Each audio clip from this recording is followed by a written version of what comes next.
is going to be addictive, right?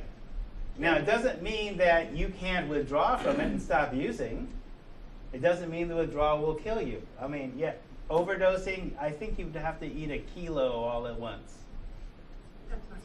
That's not going to happen. No. Right. So, yeah. Questions? So the question is because we do have certain things like the alcohol and tobacco, why wouldn't they legalize and sell in packages, cartons even say you, where it would be taxed and everybody would be protected? Is there less They money? once did that. They once attempted to do that. So again, I'm old enough to remember. All right, you can Google, you can get this on iTunes. Cheech and Chong's The Marijuana Commercial. No sticks and seeds and stems that you don't need. Acapulco Gold is bad as weed. Ha ha ha. Which is based on a news item that 2 tobacco companies trademarked Panama Red and Acapulco Gold as marijuana cigarettes just before the 1968 presidential election. And if George McGovern had been elected president, probably would have been legalized. But Nixon was elected on a law and order platform, and we basically have the drug laws that we have now, starting with that. So again, we go back and forth. So what I'm saying is, just because it's a legal drug does not make it safe. Okay? Just because it's an illegal drug, it may be dangerous, but the danger might not be physical death. For example, there is no reason to class peyote along with heroin. Okay? Nobody has ever died from a peyote overdose. Nobody knocks over a bank for their peyote addiction. They got nuts though. The mescaline. No, not mescaline, peyote. Wasn't that the active ingredient? The active ingredient is in the cactus, mescaline, yes. Okay? But nobody's overdosed from eating peyote because peyote tastes worse than dog poop. And it makes you want to vomit. And Americans don't like discomfort. But Native Americans say, okay, the discomfort is this is medicine and it's bitter because it's medicine and it's healing you by making you get rid of the bad stuff. That's how they ritualize it. Okay, so its only use, its major use is as a sacrament in the Native American church. The only reason they made it illegal is because some white hippies decided, oh, we're going to do this and this is going to make us less materialistic and we don't like American values and we're not going to be consumers, and that's threatening to some people. But there's never been a public health problem with peyote, so why put it with heroin if it can't kill you? And its sole use is in Native American. Oh, remember, this is 1971 when they do this, and it was illegal to practice Native American religion. So again, this is not about a public health problem. This is about prejudice. Okay? So the science says, and I'm basically speaking as being trained and as a trainer for the State of Oregon Office of Addiction. The science says peyote is not addicting. Why is it a Schedule I drug then? Okay, so the scheduling itself is not based on the science, and that's when we do the blind drug tests, you see that. So the Nixon laws, the Controlled Substances Act, the test was the drug had to have no medical use and had clear abuse potential. There were 2 drugs that were lobbied out of the original law that were in the original law. Alcohol and tobacco, which actively kill people. And the tobacco lobbies had them taken out of that bill. Again, the science says, okay, we're not going to go through alcohol prohibition again. We're not going to do that. Right? These folks make money. Okay? Boom, boom, boom. We're going to take these out of the bill. So again, I don't believe in not making things illegal. I believe is let's look at the science So that if people are basically having to medicate pain, you do pain management, but you also try and build up their skill level so that they can manage their pain in a way that's optimal. Now, there are some people that are going to have their patches for pain on top of the OxyContin.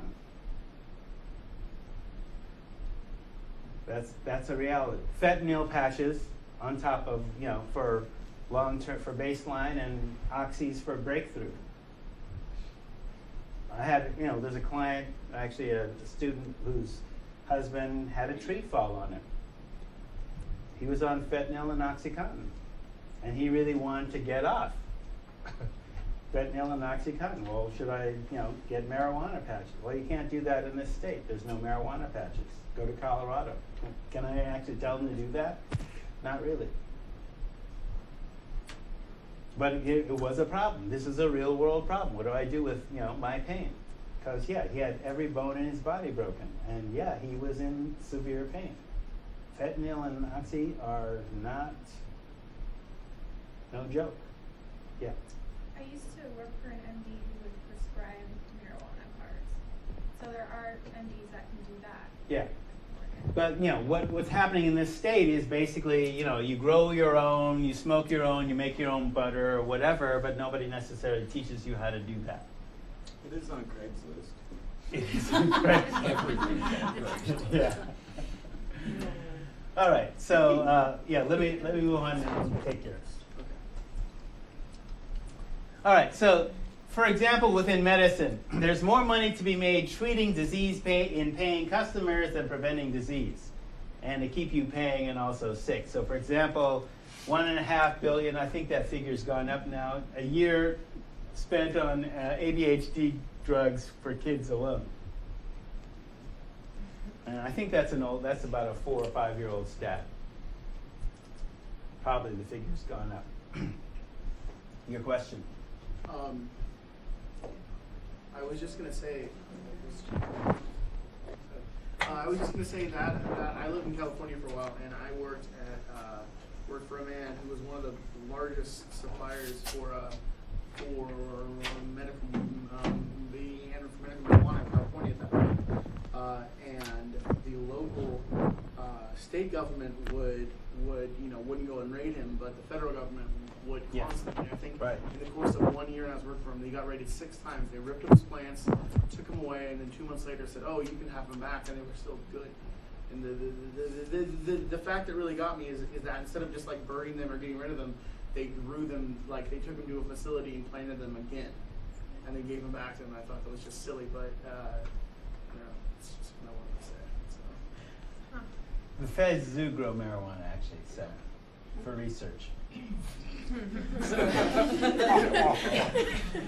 Not making that up, right? So of interest to me about especially the prescription of ADHD drugs, which are always amphetamine class drugs, is how many of those kids treated with ADHD drugs become teenage and adult stimulant addicts, because a significant number of my adult clients voice that belief. Now, the medical community is kind of in denial. Oh, well, no, that doesn't build tolerance. I guess. Wait, you think puberty's a barrier? Because it ain't. They got a taste, and their nervous systems got adapted and normalized to it, so... Yeah. Because you're giving them Ritalin. You're giving them stimulants. Actually, methamphetamine, Adderall, okay, is methamphetamine, pharmaceutical grade methamphetamine. So if you're giving that to a kid at a therapeutic dose, their nervous system is getting adapted to it as normal. So why wouldn't they want a higher dose than they could get through a pill later as an adult? Unless you're going to detox them, which you're not, because they're not addicts, because they're under a doctor's care. Right? Actually, when you get scripted with pain meds, the doctor will tell you, you're not an addict, you're under a doctor's care. Now, the pharmacies are looking for seekers, meaning you're seeking more than your therapeutic dose, because you've adapted to that dose and you need a higher dose to feel normal, to keep from going into withdrawal, and more than your doctor will give you, because your doctor doesn't want you to become a seeker either. But that's why we have this whole underground economy around various prescription drugs, including oxys, which are nasty to get off of. So in Hugh's interest is it to medicate children using neurotoxic pharmaceuticals rather than teach them skills of mindfulness. Who has a vested, in other words, moneyed interest in keeping you healthy. So theoretically, your government, the health industry, has an investment in keeping you healthy, but others may need you to continue to be a consumer. You know, buy more stuff or the terrorists win. So, before addictions existed, certain features of certain forms of civilization require that addictions exist so that they survive. But other features of other forms of civilization were designed to preserve the people's non-addictive, healthy relationship with themselves, their families, the community, and the natural world. So a certain balance was observed, revealed, taught, and practiced within every feature of those civilizations, most of them older than Western or America. And pieces of that collective wisdom exist today, and I call it generally natural mind. Because the human genome was designed to actually produce what it needs internally already in response to anything in the environment. Because we actually have had 250,000 years to get used to this environment. Yes? Can you give us an example of like civilizations who require addiction to exist so they can survive? This one. So like, what do you mean by that? Okay. Take, for example, Like bars? bars, pharmaceutical companies, fast food, Cell phones? cell phones. You have the internet? So like any kind of addiction. It doesn't have to Yeah, I mean, I'm talking about any kind of addiction, though remember, when we started in this field, addiction was only ingestive, that is, drug substances and food. Then, as we started, expanding the definition, we said, oh, well, porn can be an addiction, gambling can be an addiction, and these are process addictions. So broadly speaking, when I said the other day, there's two kinds: ingestive, things that you take into your body, and process, things you do with your body. And then polyaddiction is basically, things that combine both. So that's why in casinos, you can be an alcoholic, you can smoke, you can engage in gambling behavior, and what? If it's in a hotel, you can. And if it's in a hotel, you can have sex, you can have, porn, you can have all those things, right? And they make a lot of money. Look, Marriott Hotels, it's owned by Mormons. They have porn. It's against their religion, but it's about the Benjamins. Yes? One civilization that did actually need a chemical substance was the Peruvian people up in the Andes that did chew on those coca leaves. Yes, I mentioned that. And again, when we look at, I'm not saying that there are civilizations that are drug-free. I'm saying that there are civilizations where you use the chemicals and you don't develop what we would describe as an addiction syndrome. Okay, because growing coca is supplementing your diet. It's like drinking coffee or tea. At that level, if you're just chewing a mouthful of leaves, that's more or less a dietary supplement. But if you don't have it, you're not going to go into a withdrawal, just like, going through caffeine withdrawal is painful, but you're not going to knock over a 7-Eleven and get your coffee dose. Okay? Going through cocaine withdrawal, if you're chewing leaves, is, you feel tired, but you're not going to kill somebody over coca that's like growing as a weed wherever you are. Right? So Native Americans had 800 substances that they used, like coca, like white willow bark, like oil, from which we made Vaseline. 800 substances, 80 of which we still use today as pharmaceuticals. So I'm not saying that civilizations do not use drug substances. There are very few civilizations that we found on the planet that don't use some form of substance. But they all don't develop addictions like we do. What civilizations do need that healthier lifestyle? I try to focus on that. Yeah, we'll get to that. You want to identify them? I just like to know that maybe the difference in what they do compared to us. All right, take for example Native Americans. Let's start here. I like to start here. So there's a poster in my office that says tobacco, use it in a sacred way. So in Indian country, we recognize there's an addictive use of tobacco and a sacred use of tobacco, and they're not the same. We never designed Marlboros. Okay? So tobacco, for us, you only use it for prayer. You don't inhale. It's to symbolize the breath. Prayer is going out. You take in the burning leaf, prayers go out. You don't inhale it. You don't do it if you're a kid. You don't do it if you're a pregnant woman. Remember, 4,000 years ago, natives understood that alcohol hurt the pregnant woman and the fetus. So that value was in Native Americans that had alcohol technology, which meant you had to have agriculture.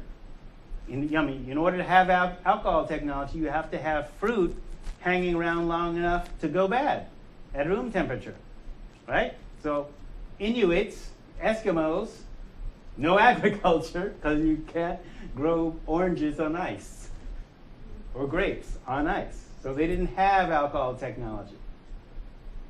Certain Apaches didn't have alcohol technology. So the Aztecs had corn beer.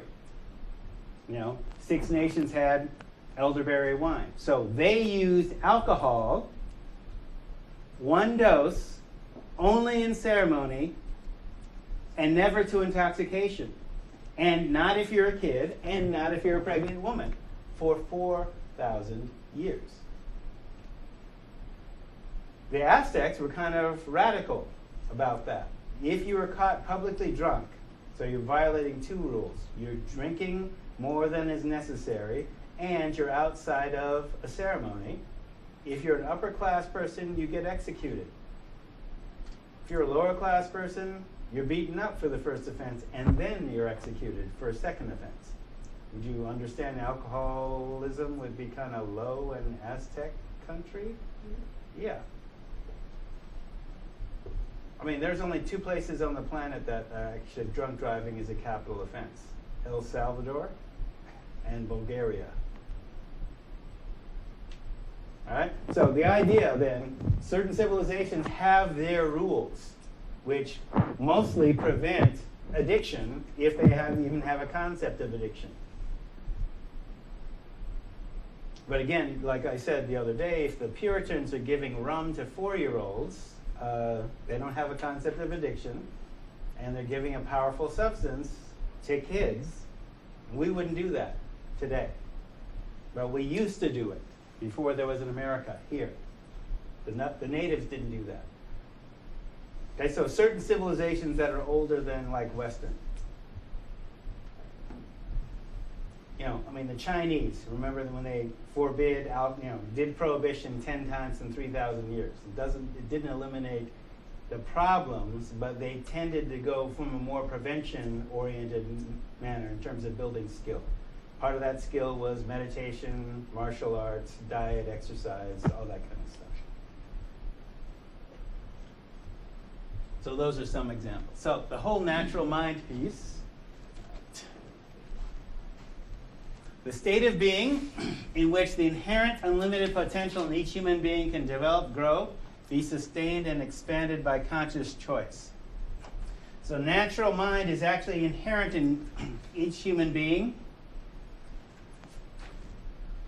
And the original non-addicted state that every human being was born into. So even if you were born addicted, it was your mom that was addicted, not you. I mean, we have had drug-exposed babies, et cetera, et cetera. Yeah, you can be born addicted in the strict sense, but it's because of your mom's addiction, not you.